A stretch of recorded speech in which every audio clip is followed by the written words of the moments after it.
jadi teman-teman langsung saja ke bagian politiknya. Jadi dalam bidang politik ini pada masa Orde Baru kita pasti mengenal salah satu tokoh yang sangat terkenal, yaitu Presiden Soeharto, yaitu Presiden kedua Republik Indonesia. Beliau menjabat selama 32 tahun lamanya. Sungguh tidak cepat. Jadi dengan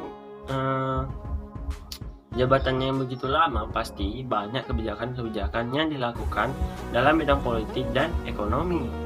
Jadi di bidang politik itu dibedakan menjadi dua, teman-teman, yaitu di bidang kebijakan politik dalam negeri dan kebijakan politik luar negeri.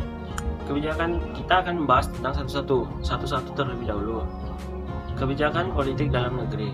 Yang pertama yaitu pelaksanaan pemilu tahun 1971.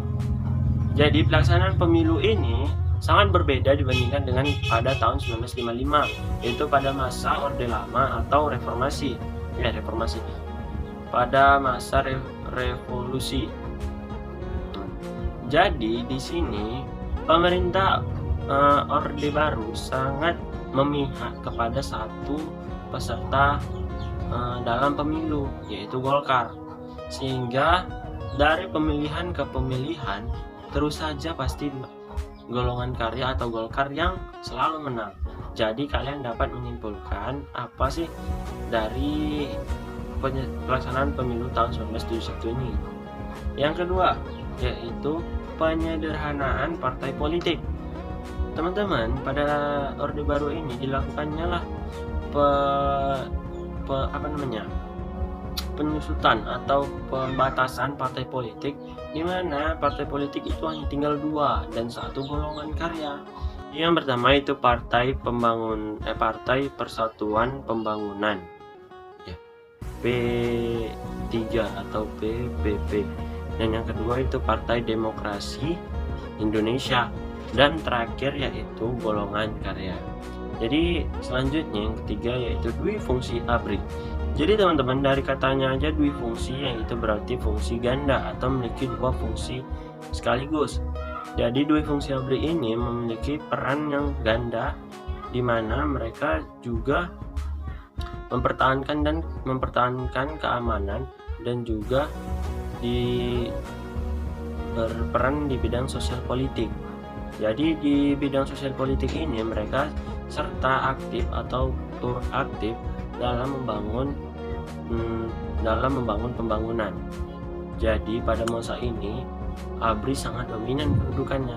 Oke, jadi teman-teman yang terakhir yaitu politik dalam negeri itu adalah pedoman pengamalan dan penghayatan Pancasila atau P4, di mana bagian ini bertujuan untuk memberikan pemahaman kepada semua lapisan masyarakat bahwa ideologi Indonesia itu ideologi Pancasila dan tidak boleh menggunakan ideologi lainnya.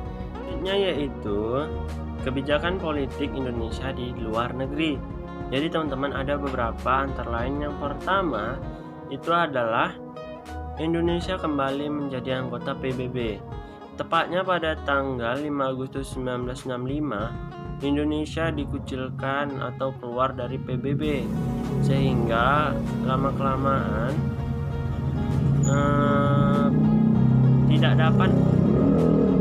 tidak dapat mengikuti perubahan politik dan ekonomi dunia.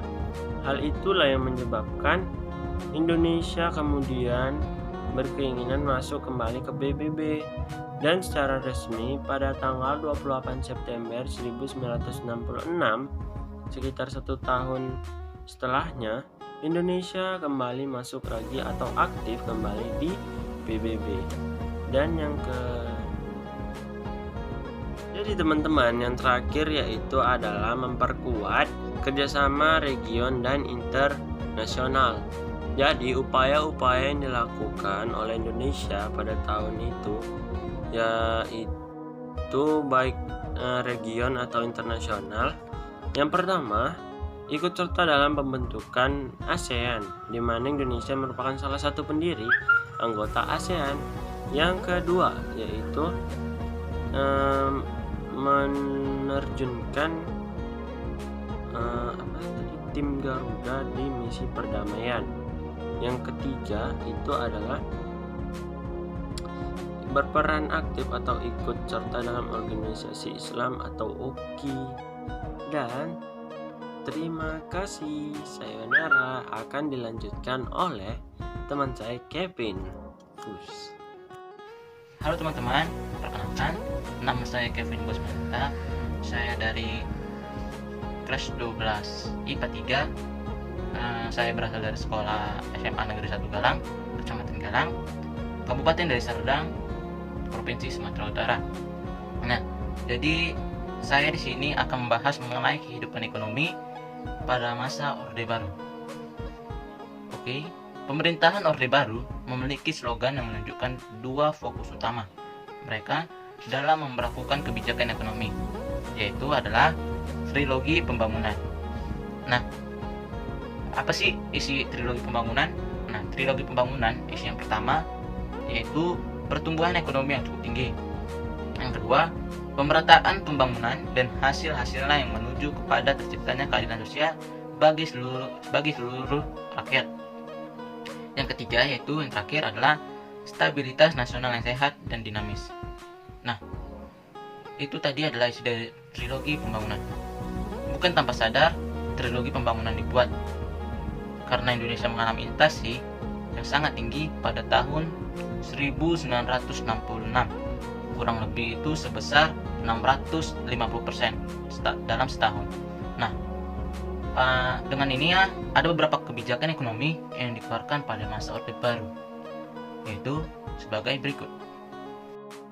Nah, jadi kebijakan ekonomi yang pertama yaitu adalah rencana pembangunan 5 tahun.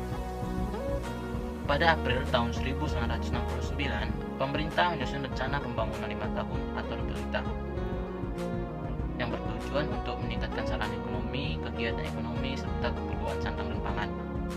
RPLITA ini akan dievaluasi selama 5 tahun sekali. Nah, jadi ada beberapa RPLITA.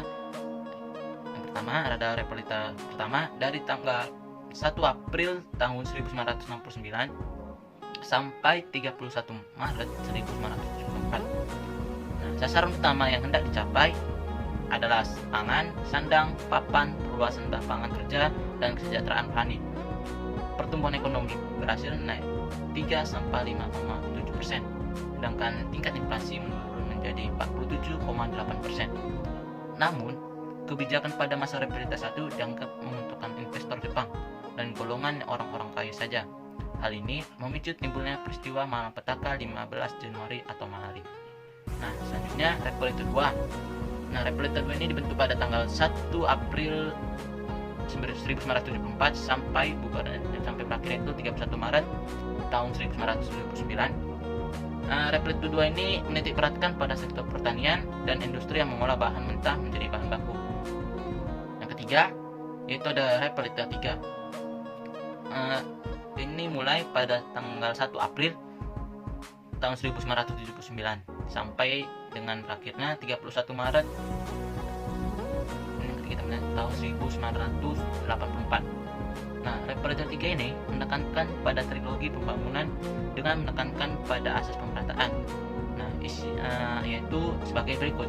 Yang pertama adalah pemerataan pemenuhan kebutuhan pokok rakyat. Yang kedua adalah pemerataan kesempatan memperoleh pendidikan dan pelayanan. Yang ketiga adalah pemerataan pembagian pendapatan. Yang keempat adalah pemerataan kesempatan kerja. Yang kelima adalah pemerataan kesempatan berusaha. Yang keenam adalah pemerataan kesempatan berpartisipasi dalam pembangunan. Yang ketujuh adalah pemerataan penyebaran pembangunan. Yang kedelapan yang terakhir adalah pemerataan memperoleh keadilan. Nah, yang selanjutnya itulah RPLITA keempat. Nah, RPLITA keempat ini dibentuk pada 1 April 1984 sampai berakhirnya itu 31 Maret tahun 1989. Nah, RPLITA 4 ini menitik beratkan pada sektor pertanian menuju swasembada pangan dengan meningkatkan industri yang dapat menghasilkan mesin-mesin sendiri. Yang kelima adalah RPLITA 5 yang dibentuk pada 1 April tahun 1989 sampai berakhirnya itu 31 Maret 1994. Nah, RPLITA 5 ini menitik beratkan pada sektor pertanian untuk menantapkan swasembada pangan, meningkatkan produksi pertanian, menyerap tenaga kerja, dan mampu menghasilkan mesin-mesin sendiri. Dan terakhir yaitu ada Repelita ke-6, dimulai pada tahun 1954. Nah, pembangunan berfokus pada sektor ekonomi, industri, pertanian, dan peningkatan sumber daya manusia. Nah, jadi tadi kita sudah membahas kebijakan ekonomi yang pertama, yaitu adalah rencana pembangunan 5 tahun sampai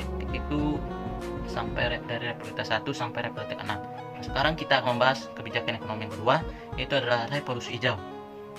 Revolusi hijau pada dasarnya adalah suatu perubahan cara bercocok tanam dari cara tradisional atau peasant ke cara modern atau farmers. Untuk meningkatkan produksi pertanian umumnya dilakukan 4 usaha pokok, yaitu sebagai berikut. Nah, 4 usaha pokok pertama yang adalah 4 usaha pokok pertama adalah A. Intensifikasi atau pertama adalah intensifikasi, yaitu adalah penelitian, pengembangan, dan penerapan teknologi pertanian untuk mendapatkan lahan yang ada guna memperoleh hasil yang optimal. Perubahan ini dilakukan melalui program panca usaha tani yang terdiri dari 1. Pemilihan dan penggunaan bibit unggul atau varietas unggul. Yang kedua, pemupukan yang cukup. Yang ketiga, pengairan yang cukup. Yang keempat, pemberantasan hama secara intensif. Dan yang terakhir adalah teknik penanaman yang baik. Nah, yang kedua adalah ekstensifikasi, yaitu ekstensifikasi adalah perluasan lahan pertanian untuk memperoleh hasil pertanian yang lebih optimal. Yang ketiga adalah diversifikasi atau keanekaragaman usaha tani. Dan terakhir ada rehabilitasi atau pemulihan daya produktivitas sumber daya pertanian yang sudah kritis. Nah, sekarang teman-teman yang tadi sudah mengerti atau sudah tahu bagaimana kehidupan politik yang sudah dijelaskan oleh teman saya yang Firman Sapaan Harahap tadi, dan kehidupan ekonomi pada masa Orde Baru yang saya jelaskan barusan. Nah, meskipun teman-teman sendiri tidak mengalaminya, setidaknya kita sudah mengetahui beberapa hal penting yang terjadi pada masa Orde Baru. Nah, terjadinya reformasi itu karena pengaruh dari kebijakan yang tadi disebutkan oleh teman-teman kita. Nah, oleh karena itu mempelajari sejarah itu sangat penting, dan itu harus secara bertahap antara satu dengan lainnya, karena itu saling terikat gitu. Oke, jadi teman-teman, saya minta maaf jika ada kesalahan kata saat saya menyampaikan materi mengenai kehidupan ekonomi pada masa Orde Baru. Oke, saya Kevin Agus Manjunta mengucapkan terima kasih, dan jangan lupa untuk di-subscribe video ini, di-subscribe channel ini, di-like video ini, dan jangan lupa dihidupkan lonceng yang ada di dekat subscribe bersama teman-temannya. Sekali lagi, saya mengucapkan terima kasih dan tetap salam sehat dari Medan. Terima kasih, selamat siang.